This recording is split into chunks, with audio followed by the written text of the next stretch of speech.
guys. Hey. Long time no see. We're making our comeback. Yep. We're still alive. Yes. So we wanted to hop on here and just kind of explain some things that have been going on in life. We've had a really, really busy summer and early fall and haven't made a video in a long time. We have a list of things we want to talk about. So if we see us looking down, we're just checking our list to make sure that we cover everything and get you guys updated as well as possible.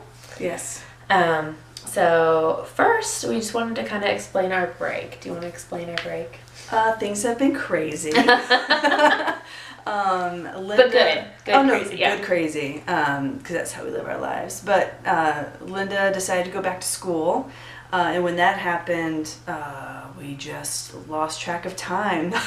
And I was still working full time, and we're playing the switch game with the kids. I'd be with them all morning. Linda would come home from school and be with them all afternoon while I went to work. So it was just a lot of planning and a lot of homework. Mm-hmm. A lot of kid stuff. Yeah, when we left off this spring with our videos, I was in school, but I was just doing online courses. And so I vlogged a little bit of that and talked about homework and stuff. But this summer I took some on-campus, an on-campus class. And it was really rigorous. It was a math course to kind of get me caught up since it's been so long since I've been in school, and it was really intense. So yeah, that took up a lot of our time as a family, focusing on getting to and from class, of course, and then also just the homework that involved.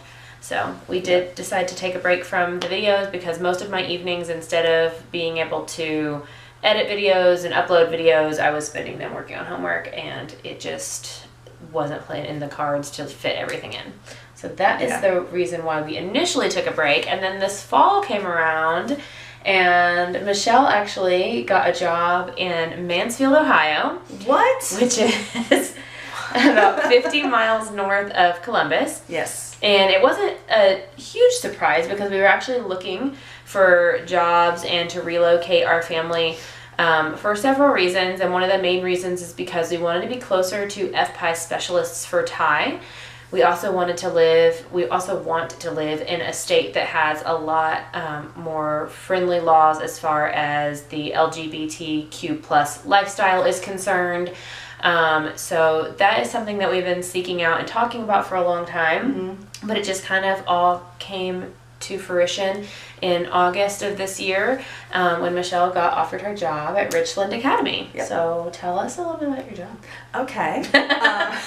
Well, I'm still doing the same thing. I'm still teaching private music lessons at Richland Academy of the Arts. And they do all kinds of stuff. It's not just music. They do dance and visual arts and theater. And it's a great, great thing.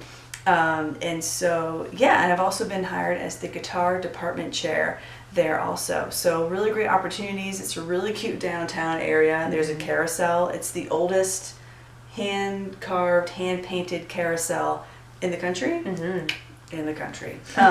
So it's really cool, and Max loves it. We're not living there yet. Technically, I am half the time.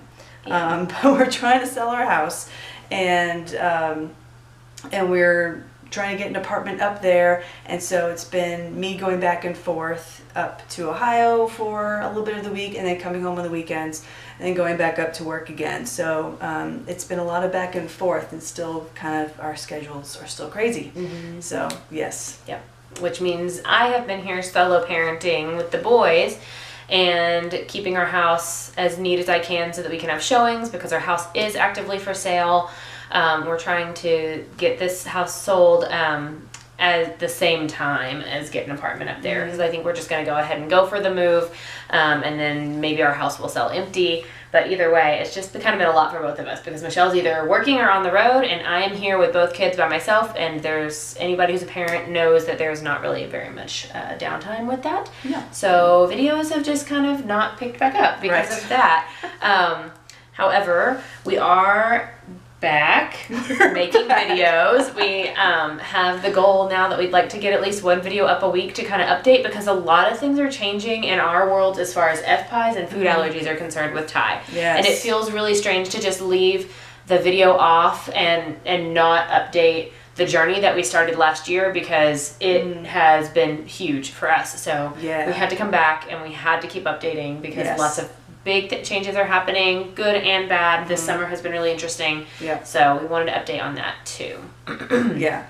So this summer, basically, Ty had he had a couple acute fails this summer. One we were able to manage here at home with Zofran and just monitoring him.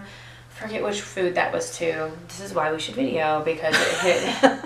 We wrote it down somewhere. We did write it down. We do keep a journal. Yeah.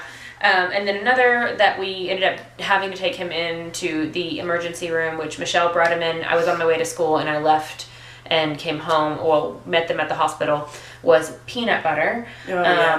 Ty had been sneaking bites of peanut butter out of a dog toy that we would put peanut butter in and freeze for Valentine to chew on.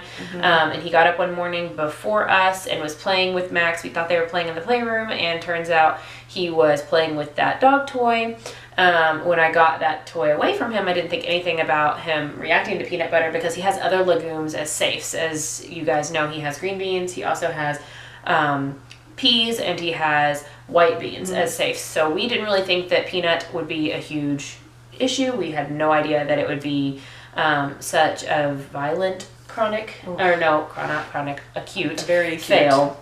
Yeah. And he did land himself in the emergency room with that one. Yes. And it was pretty bad, but he is okay now, and we just added that one to the list as one more thing to make sure we avoid.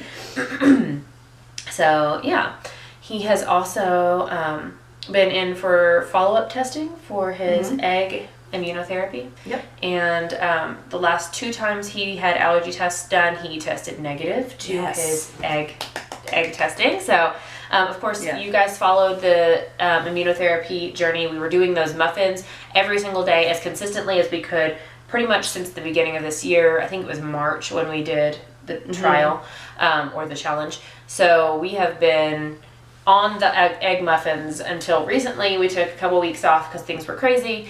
And then this week we started, or 2 weeks ago, we started the GAPS diet, which is hailed by a lot of FPIES families as curing their children from FPIES, or at least curing the chronic part, or making things a lot better, because basically this diet, it seals the gut, which can help with a lot of things other than FPIES. It can help with ADD, ADHD. Some parents claim that it helps with autism, but autoimmune disorders in particular are one that people see a lot of relief from, and by healing their gut.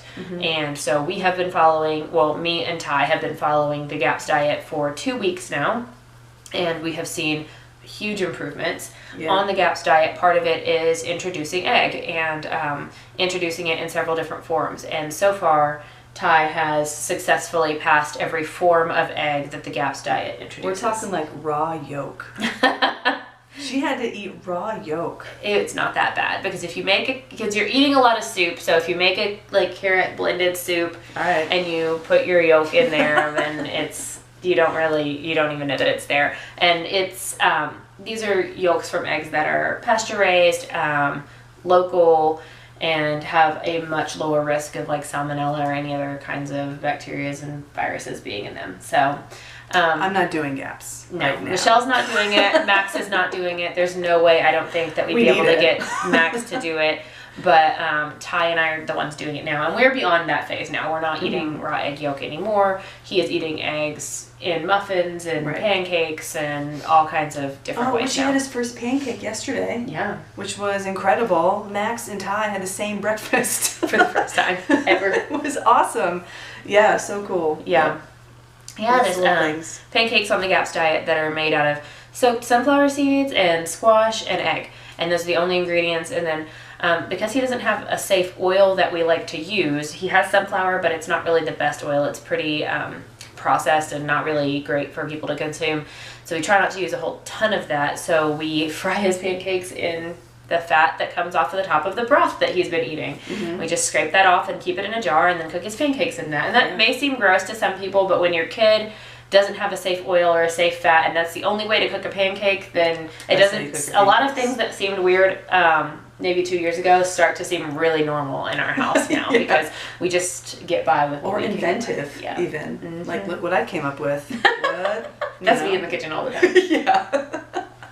So this summer, along with several fails or a couple of fails, Ty also had a lot of passes. He's had a lot of updates to his board. There are a few that we still need to add because they're really recent with the GAPS journey.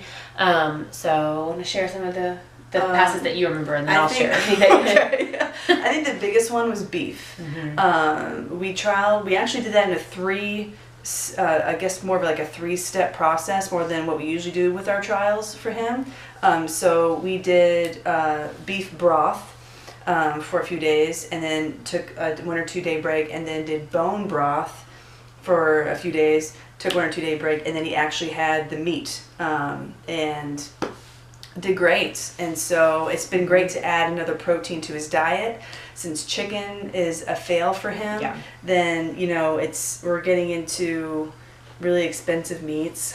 Yeah, I don't know. We want to try turkey, but we're trying to figure out when we want to do that. We don't know if be good. Poultry as a whole will be hard for him since chicken was so bad. Turkey kind of is scary. Yeah. But I don't know if you guys were with us when he passed lamb as well. I don't remember if we were still filming or if we had started our break by then or not, but he also has grass-fed lamb. So he has grass-fed lamb and grass-fed beef, and salmon are his meats. He's had salmon for a long time. So those are his meats now, which you can do a lot with those. We do little meatballs and little hamburger. We call them hamburger bites. They're just like mini hamburgers because he doesn't have any grains, so he doesn't eat bread. But he eats these little hamburger bites, and it's pretty fun. Yeah, he has a little bit more variety in his diet. Yes. He'll eat salmon from a can. Oh, which is weird. But he loves it, and it's good for him to be getting those fats and those proteins. Right. I mean, he likes it. So, what other passes has he had recently? Well, since going on GAPS, we have been using GAPS to trial some foods. Zucchini is his most recent pass, which we expected because he has winter squash, and he had pumpkin for a long time. We did pumpkin in the summer. Yeah, pumpkin. yeah. So he has had those. So we kind of thought zucchini would be a pass, and it has been. He's done great with zucchini. He has had cauliflower, but not enough times for us to be confident to declare that a pass. But he had it with no problems. And carrots. That's our newest big pass because you guys may remember back earlier this year when we were videoing, he had a banana trial, and then about 2 days after his banana trial ended, we thought bananas were a pass, and we started the carrot trial. Well, then he broke out in really horrible eczema and started basically having a chronic fail with bad diapers and diaper rash, and it was just really terrible. So we kind of didn't know whether to blame banana or to blame carrot. But because he has failed other latex foods before, we had a feeling it was banana. So we decided to retrial carrot, and carrot has been a pass. That means banana is still a no-go. Out, for now. Until maybe after GAPS. After GAPS, we may retrial some of his chronic fails to see if maybe his gut is healed enough for him to tolerate those. But we will not be retrialing any acute fails at home. We're not comfortable enough to do that because it can be really dangerous. But chronic fails where we're looking at rash, bad diapers, a little bit of reflux, those kinds of things, we're comfortable enough to trial those at home again to retry them. But after a fail, you are supposed to give them anywhere from 12 to 24 months to really heal from it.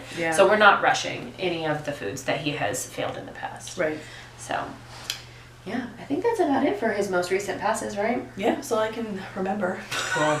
I'm sure we have them written down somewhere. Yeah, and these next couple weeks will be really busy and really exciting for us. I'm still working here on the weekends. I'm still doing wedding hair. I am taking a break from school while we process this move. And Michelle, as we mentioned before, is working up in Ohio. So we have a lot going on. We're really, really busy. But we're hoping to turn the camera on and capture a little bit of what our lives look like now so that you guys can stay updated with us. I've also had a few people from the web find me on Facebook, so hi. That's totally cool. You can definitely send us messages anytime and ask us questions. You haven't uploaded anything. Right. Sorry. Call me out. Yeah, call us out. That's okay.